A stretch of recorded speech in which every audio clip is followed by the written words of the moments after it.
بالله من الشيطان الرجيم. بسم الله الرحمن الرحيم. رب اشرح لي صدري ويسر لي أمري واحلل عقدة من لساني يفقهوا قولي. السلام عليكم ورحمة الله وبركاته. وعليكم السلام ورحمة الله وبركاته. الحمد لله، الشكر لله، الملك لله، والحمد لله الذي هدانا لهذا وما كنا لنهتدي لولا أن هدانا الله. أشهد أن لا إله إلا الله وحده لا شريك له، وأشهد أن محمدا رسول الله صلى الله عليه وسلم. الحمد لله, setinggi puji sedalam syukur atas karunia, rahmat hingga curahan ampunan, pertolongan, petunjuk yang Allah berikan kepada kita, sehingga kita hingga detik, menit menunggu datangnya waktu Isya ini, Allah yang menggerakkan hati, Allah subhanahu wa ta'ala yang menguatkan kita agar kita senantiasa memakmurkan rumah Allah, bersilaturahim, terpaut cinta kasih kita ke rumahnya, agar senantiasa setiap kali kita hadir, duduk, dan saling memberikan nasihat, memotivasi, maka mudah-mudahan kita bertambah pula lah kecintaan kita kepada Allah, tambah cinta kita kepada Nabi, dan kita berjuang untuk membela Islam, agar anak-anak kita juga menengok kita, melihat ayah maknya rupanya juga senang di masjid. Karena yang utama itu ibadah, bekerja itu sambilan, jangan dibalik. Bekerja hingga lembur, makan pun sampai berkeringat. Tapi kalau ibadah begitu singkat, ini sampai kadang tak sempat lagi duduk di masjid. Terkadang kelelahan tubuh ini juga sudah lelah, capek. Kenapa? Pagi sampai sore bekerja. Nah, ini satu nikmat bagi orang-orang yang Allah pilih hari ini di sini duduk. Semoga kita termasuk orang-orang yang juga, kalau di sini ada orang tua, suami, tambah cintanya kepada keluarganya. Jadi besok-besok, Bang, jangan lupa Jumat ini ada pengajian, datang ya. Kan enak. Yang mensupportnya istrinya. Kenapa? Pulang-pulang pengajian senang dia sama istri, sama anak-anaknya baik. Nah, enak ya. Kalau udah pulang pengajian mencarut, ngamuk, itu apa gunanya duduk di masjid? Ini penting. Jadi bukan hanya sekedar kewajiban ketua masjid untuk membuat pengajian biar dikatakan nanti ada acara awak, kan gitu. Nah, kalau cuma itu ya mudah. Jadi saya pun yang duduk dimajukan selangkah sampai direkam, ditengok, dinilai orang. Ini ditentukan di sini dakwah, tak sembarangan. Apalagi kami yang diundang ini tak ada kontrak, kontraknya sama Allah. Jadi kalau cuma datang kita cerita-cerita biasa, banyak lebih hebat di YouTube tuh. Jadi ini harus betul-betul kita ini semangat. Jangan kalah sama Indomaret, Alfamart. Lampunya terang, ada AC, rame orang. Kalah pula kita sama Sule. Lawak-lawaknya banyak followers, banyak yang suka. Kiki. Apalah yang kau dapat ilmu dari Sule? Tak ada. Happy aja.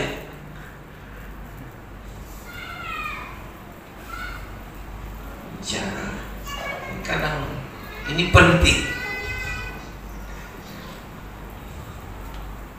Baik. Selain kita mensyukuri nikmat Allah ini, kita juga mencintai, meneladani Rasulullah.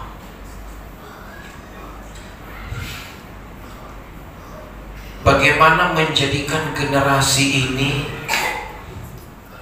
punya tanggung jawab terhadap Islam.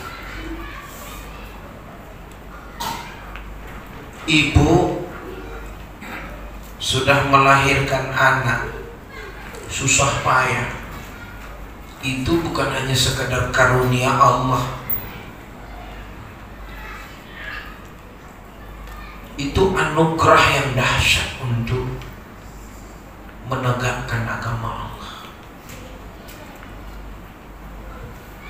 Kalau cuma melahirkan anak, banyak yang di dalam kandang itu beranak juga ini. Tapi ini bicara agama. Bicara agama ini hari ini luar biasa. Anakku, kutitip engkau, dan ini adalah titipan Allah untuk agama ini, supaya engkau betul-betul adalah penegak, pembela, pejuang. Terasa sama anak. Jangan sibuk main game aja, jajan yang banyak.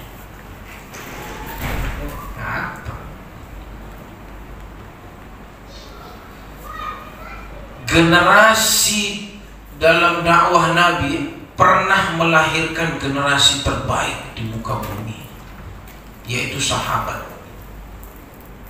Apakah karena ada Nabi di samping? Apa kira-kira rahasianya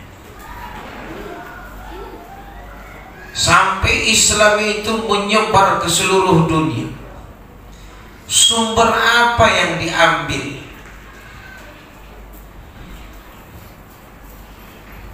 Itu jadi pertanyaan sama kita.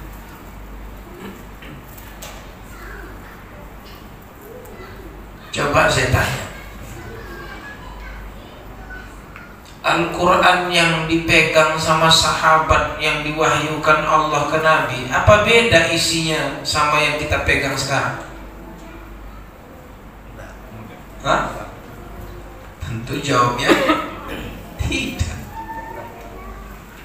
Di mana letak rahasia? Jadi saya bacalah sejarah, saya baca, saya telusuri, saya analisa. Sahabat ketika menerima Al-Quran itu, ayat-ayat perintah dari Allah itu, sesuai dengan asbab nuzul, ayat-ayat hukum, ayat-ayat kisah, ayat-ayat syariat, macam-macam ayat, berbagai macam. Itu bukan hanya sekadar dunia, tapi mereka menerima perintah.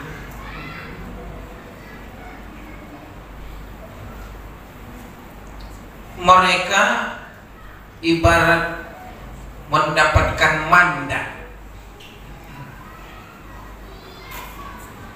bukan hanya sekadar disumpah pakai Quran.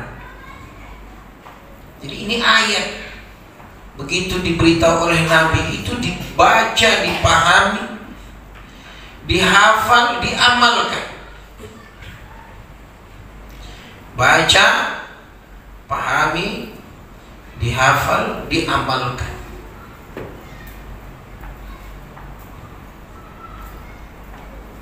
Jangan tengok Quran macam di museum kan ya. Berdebu-berdebu di lap. Coba Ustaz tanya nih anak-anak, mana yang banyak kau sentuh, kau pegang, kau pencet-pencet, Quran atau HP?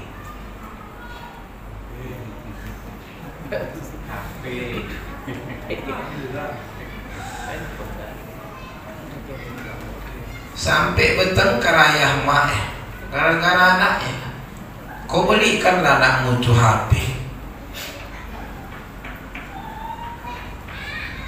kau isilah paket datanya. Anak orang lain aja udah ber-HP, masa anak kita tak ada? Beli, habis dibeli, wajah kita pun tak ditengoknya, cuma wajah HP-nya yang ditengok. Suruh beli cabai tak mau, suruh sholat payah, makan enggak. Jadi rahasianya zaman Nabi Muhammad SAW itu kepada sahabat ini,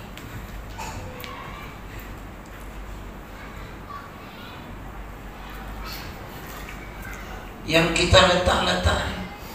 Makanya Allah bilang di surah Al-Furqan, A'udzubillahi minasyaitonir rajim. Wa qala ar-rasul ya rabbi inna qaumi ittakhadhu hadzal qur'ana mahjura. Wa qala ar-rasul, berkatalah Rasul, ya rabbi inna qaumi, ya Tuhanku, ya Rabb, sesungguhnya kaumku kelak nanti menjadikan Al-Quran ini sesuatu yang diacuhkan, disepelekan, ditinggalkan, mahjura. Kalau kita pernah menceritakan tentang hijrah, hijrah itu kan berpindah, meninggalkan. Secara syariatnya yang baik tentu hijrah itu dari tempat yang buruk ke tempat yang baik. Kalau yang sekarang tak ada lagi hijrah makani, yang ada itu dari malas ke semangat, kan begitu. Dari yang melakukan yang dilarang sampai kepada melakukan yang diperintah. Dari malas ke taat, dari tak sholat ke sholat. Tapi ayat tadi bilang beda. Kenapa Nabi sampai berdoa, ya Tuhanku, nanti ada kaum yang menjadikan Al-Quran ini diacuhkan. Apakah sudah masuk zaman itu sekarang?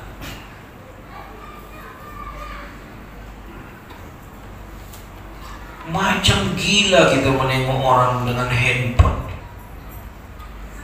Terakhir saya khutbah Jumat, itulah pertama kali saya mendengar pengumuman itu bukan lagi uang, bendahara, khatib, imam, muazzin kepada seluruh jamaah Jumat untuk tidak aktifkan, mematikan handphonenya, agar tidak ada yang memegang, menghidupkan, menengok handphone di saat khotib naik mimbar.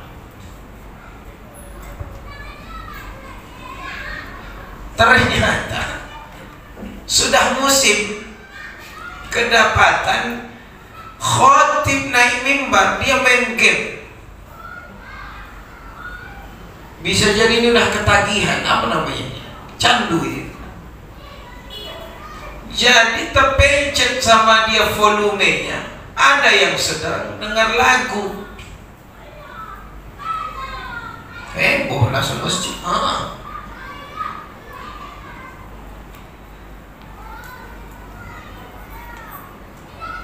Memang biasa.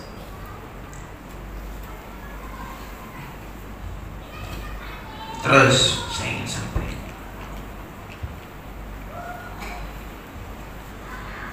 kenapa sahabat Nabi itu unik, langka? Karena tadi Al-Quran itu perintah untuk diamalkan. Kalau kita mungkin sekedar dibaca, ya bumbu-bumbu hidup lah bahasa. Coba. Makanya Nabi bilang begini, di antara keutamaan orang yang membaca Al-Quran itu, kata Nabi, Iqra'ul Quran fa innahu ya'ti yawmal qiyamati syafi'an li ashabi. Baca kalian Quran, nanti di hari kiamat akan datang kepada si pembacanya itu syafaat. Ini ada hadisnya begini, Innal Quran yalqa sahibahu yawmal qiyamah.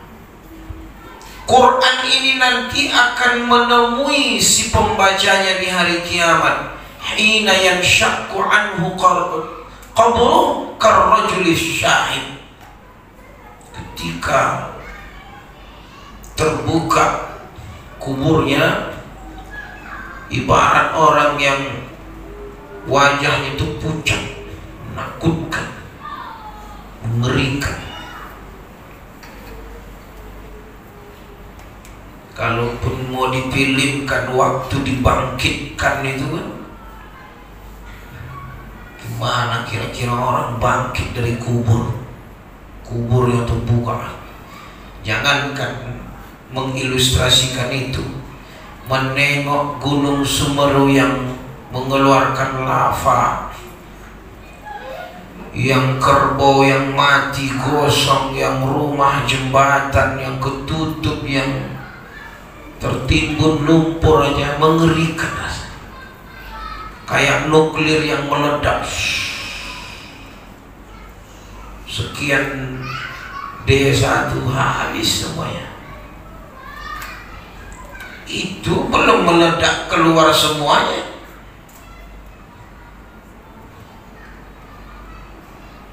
Kalau didata berapa gunung di Indonesia nih? Kalau muntah semuanya. Itu tadi, ketika terbuka kuburan, ibarat laki-laki yang wajahnya pucat, lalu dia datang kepada si pembacanya, lalu berkata, hal ta'rifuni? Kau tahu aku siapa? Ma'rifu, aku tak tahu kau siapa. Ana sahibu, aku ini temanmu, saudara. Anal Quran, aku ini Quran. Zamma'tuka fil hawajir, sekarang aku yang akan membasahi tenggorokan. Dulu kau di dunia berkering-kering tenggorokan karena kau baca aku.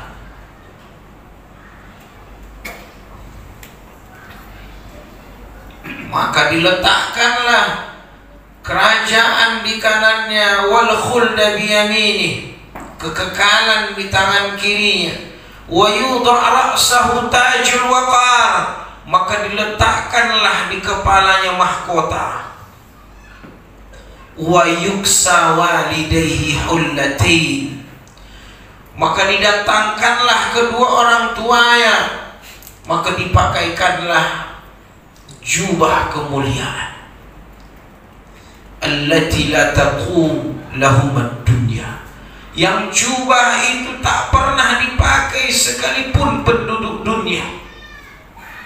Kagetlah orang tuanya, lalu berkata, bima kusina ya Rabb, kenapa sampai jubah kemuliaan ini bisa dipakaikan kepada kami? Kata Nabi, bi akhdhi waladikum al-Quran, Karena anakmu di dunia dia berteman dengan Al-Quran. Masya Allah. Makanya sekarang kalau ada wisuda Quran, dibelilah mahkota-mahkotaan, diletaklah di kepala. Itulah kisah. Yang aslinya itu nanti di akhirat. Ini yang KW-KW-nya, contoh-contoh hadis Nabi. Jadi belum di akhirat dia udah dapat mahkota, kira-kira begitu. Jadi itu ada asal usulnya, ya. Asal usul mahkota itu diletak kepada orang wisuda Quran, hadis tadi kan nggak salah. Masya Allah. Makanya kata Nabi, baca kalian Quran. Coba saya tanya Bapak Ibu, pernah nggak mendengar kalau ada orang meninggal, wasiatnya apa? Selipkan handphone di kain kapan? Ada? Justru yang kita tahu banyak orang yang hari ini meninggal dibacakan Quran, ya kan? Bukan handphone dimasukkan ke peti. Nah,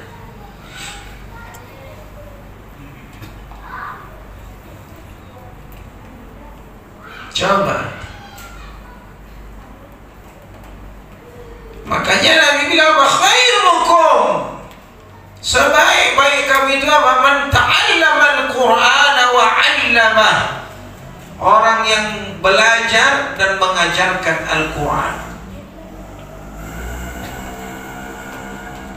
Tanyalah mana atuk kita, siapa yang paling tua di sini? Atuk, ya, senior. Jangan kita sia-siakan musola masjid yang ada di sekitar untuk mendekatkan generasi ini kepada Al-Quran. Dan tidak hanya membaca, kalau bisa memang harus kita pahami.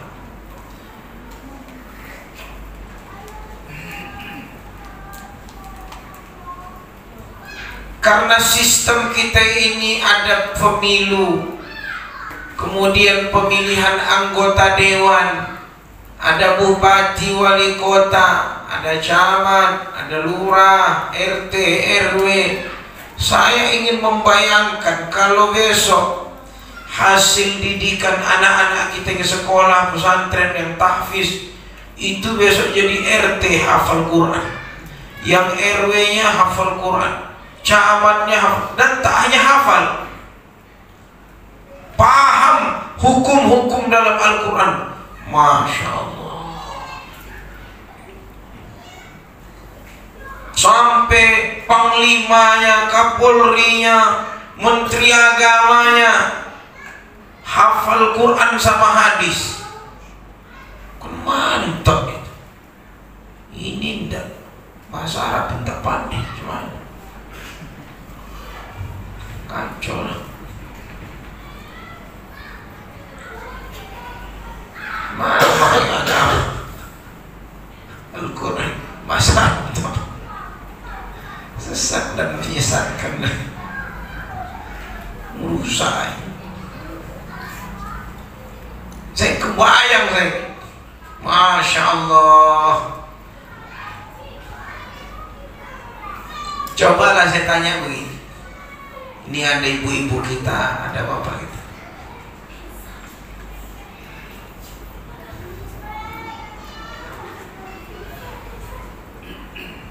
bapak menyekolahkan anak, misalkan di Islam Terpadu, IT, itu di sekolah Islam, tiba-tiba pulang,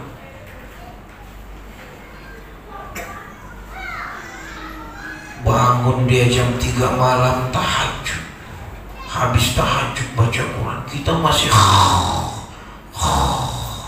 dia udah a'udzu billahi minasyaitonir rajim.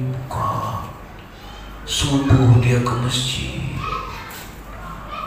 pulang dari masjid ngaji, terdengar lagi Bismillahirrahmanirrahim. Mau tidur nanti dia di kamar baca Quran. Bismillahirrahmanirrahim. Kira-kira gimana? Tak terasa ibu berlinang air mata gitu. Allah, tak sia-sia.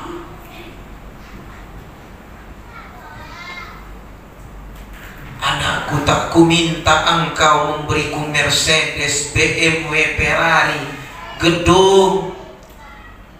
Begitu melihat anak bisa baca Quran, menghafal, semua udah kita miliki. Masya Allah.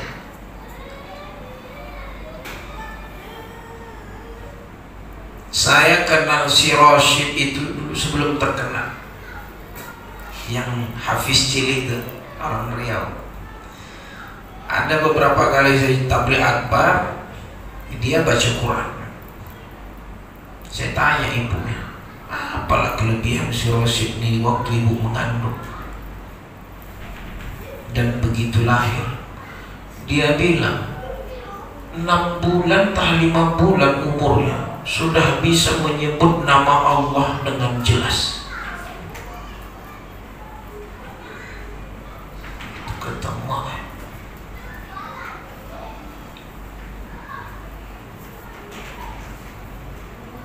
Masya Allah. Apa kata Nabi begini, Inna Allah yarfa bihadal kitab aqwaman wa yadha' bihi akharin. Allah angkat derajat orang yang bersama Al-Quran. Allah hinakan suatu kaum karena mereka meninggalkan Al-Quran.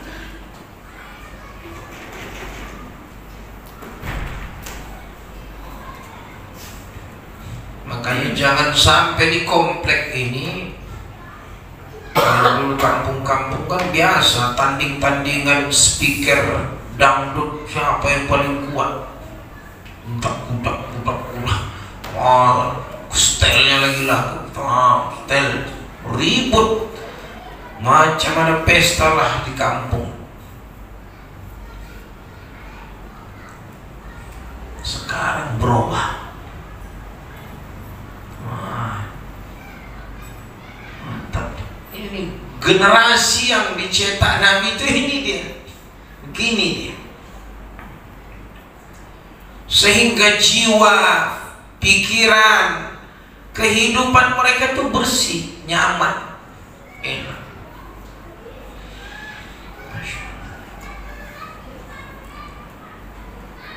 Kemudian ini kata Nabi,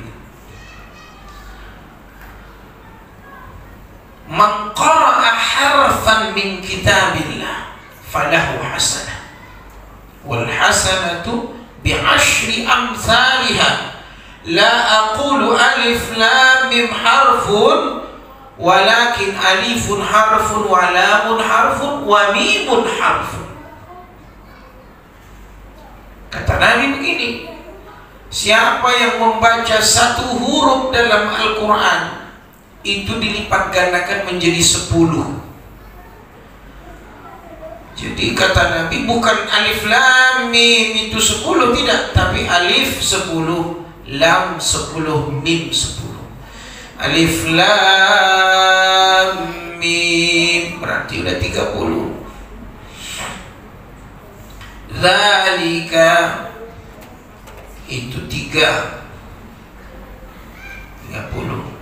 Al-kitabu, al-2, kita 2, bu berarti 50.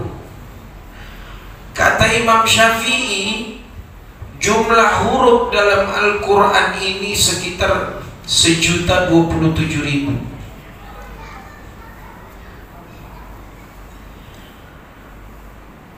Kalau kita bisa mengkhatamkan Quran ini 1 bulan itu 30 juz, 1 hari 1 juz.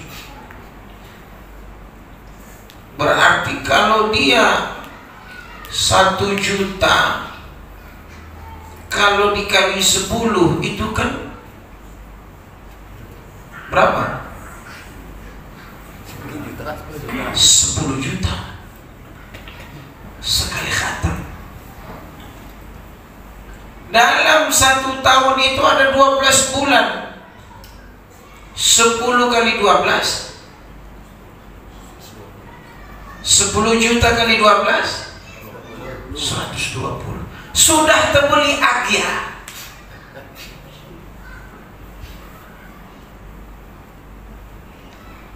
Ini hadis ya. Saya memang mau melucu, tapi ini janji Allah. Ngelihat hadiah yang diberikan kepada Hafiz cilik di RCTI. Sudahlah dia diumrohkan, ayah ibunya juga ikut umroh, dapat duit 50, ada yang 25, ada yang 100 juta. Bukan mengharap hadiahnya, tidak. Itu baru di dunia. Coba tengok, saya belum pernah menemukan yang namanya orang bagus baca Quran, apalagi hafal Quran, gak pernah nganggur dan gak pernah miskin.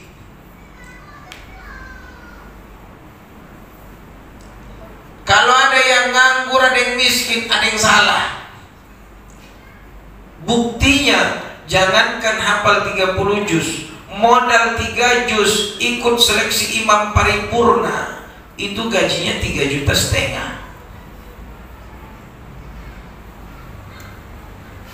Kalau dia masjid-masjid kecamatan, itu kan kelurahan, itu 5 jutaan. Udah sama PNS. Nongkrongnya kapan? Cuma 5 kali. Itu pun kadang cuma subuh, maghrib sama isya. Tengok pabrik terjemahan Quran, nggak pernah rugi. Guru-guru Quran dicari. Apa saja yang berkaitan dengan ini, rasanya belum pernah saya temukan orangnya sengsara. Terakhir ada kawan, anaknya lulus di UI kedokteran, hafal 30 juz, beasiswa, kos-kosan dibayari sama kampus. Tinggal baju di badannya, pesawat dikasih, tuh ongkos pesawat dikasih, kuliahnya gratis, asramanya gratis, di UI lagi.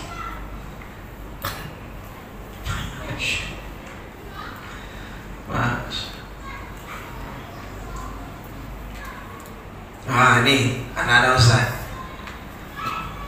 ketimbang kau tengok YouTube ke YouTube, Facebook ke Facebook, game ke game, apa yang dapat?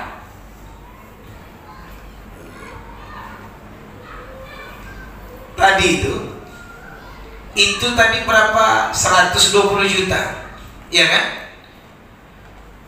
Bayangkan kalaulah bisa kita 30 tahun, atau dari sekarang umur kita berapa?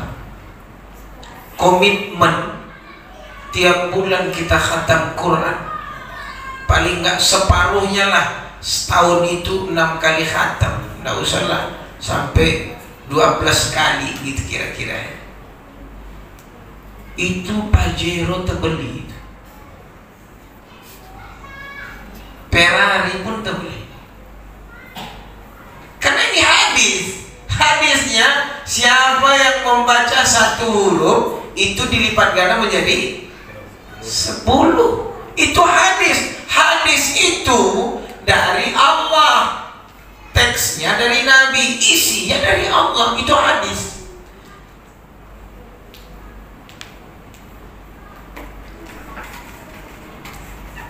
Bayang itu.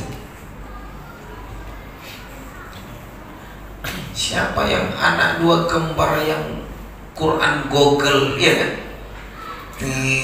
ayatnya di sini, nomor segini, surah ini.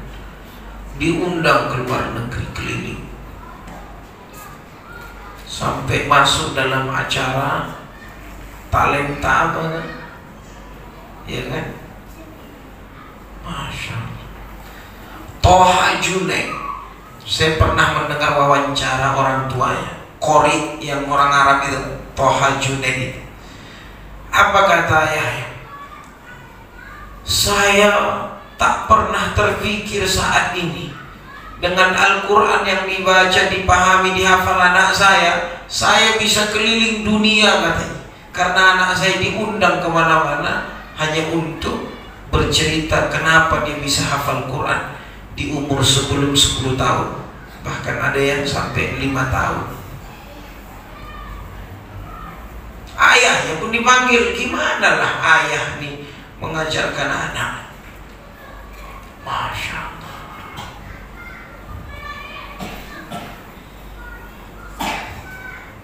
Itulah saya coba. Anak pertama tuh tiap pas istri hamil saya baca Al-Quran di samping perut istri baca. Jadi saya masukkan ke tahfiz, masukkan ke pesantren. Saya dengar udah berapa juz? 5 juz. Baru setengah tahun. Coba tingkatkan lagi cepat. Saya bilang ke anak, iya ya. Jadi kalau kakak ini bisa berhasil 30 juz, kakak yang di bawahnya tentu ngikut dia kan. Itu motivasi yang besar nih. Jadikan satu dia nih untuk adik-adik. Jadi ini motivasi agar generasi ini besok bilang ini sama anak-anak kita, biarlah anak-anak yang lain sibuk.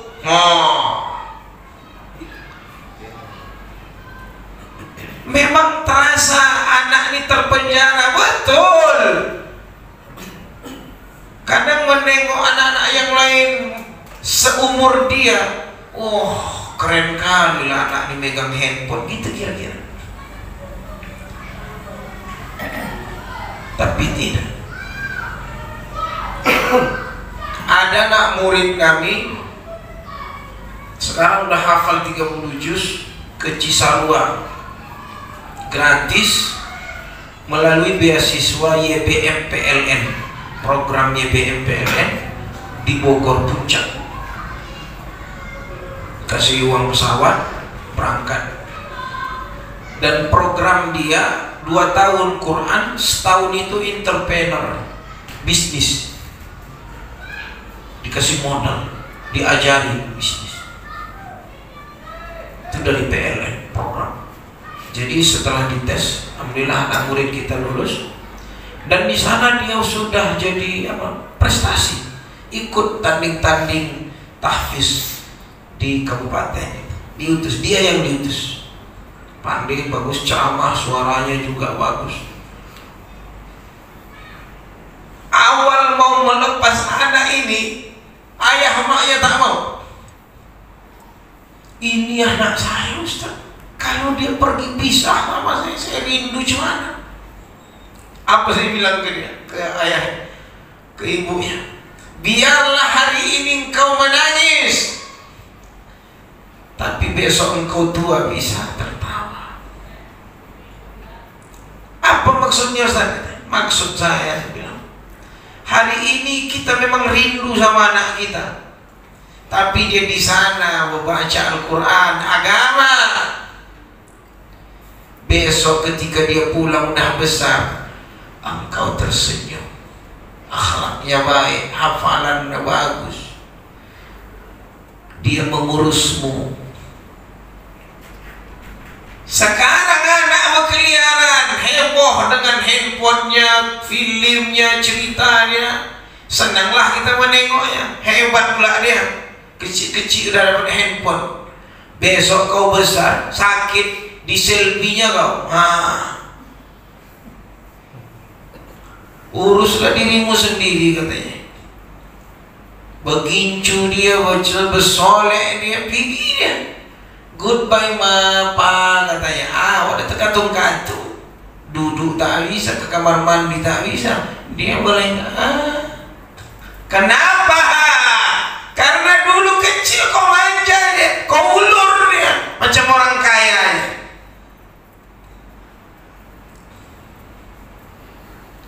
Apakah udah terjadi sekarang? Tengok. Ini senjata makan tuan ini, handphone ini. Cina masuk, Belanda masuk, Amerika masuk, semua masuk di handphone tuh. Agamanya hilang.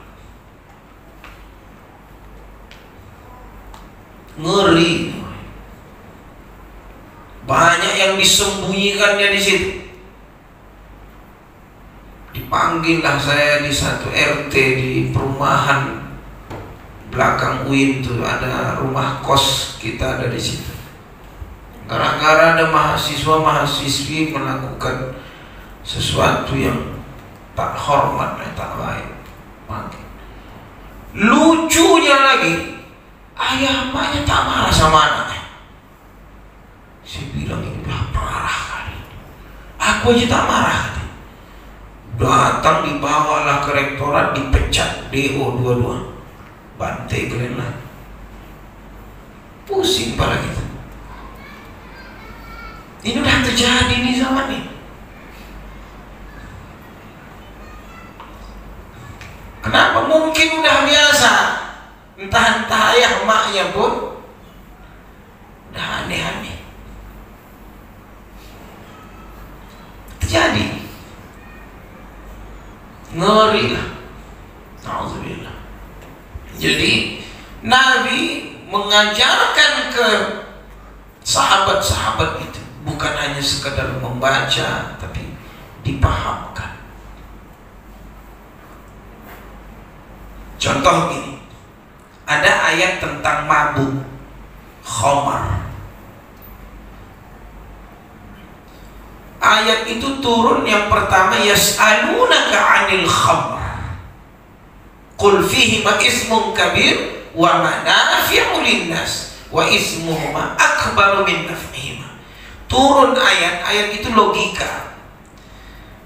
Hai Muhammad, orang tuh nanya sama engkau, hai Muhammad, apa itu khamar? Katakan hai Muhammad, kata Allah, itu ada dosa. Dosanya besar. Ada manfaat tapi sedikit. Ismuhuma akbar, dosanya lebih besar. Ayat kedua turun, ya ayyuhallazina amanu la taqrabus sholata wa antum sukara. Allah ingin menjauhkan ini, khamar ini. Kata Allah, kalau kau mau sholat jangan minum, nanti mabuk pas sholat. Yang ketiga turun yang innamal khamru wal maisiru wal ansab wal azlamu rijsum min amali syaitan. Coba Allah menegur, menjauhkan khamar dari kaum itu 3 tahap. Logika, menjauhkan dari amalan dulu, baru khamar itu rijsun min amali syaitan, najis, kerjaan syaitan.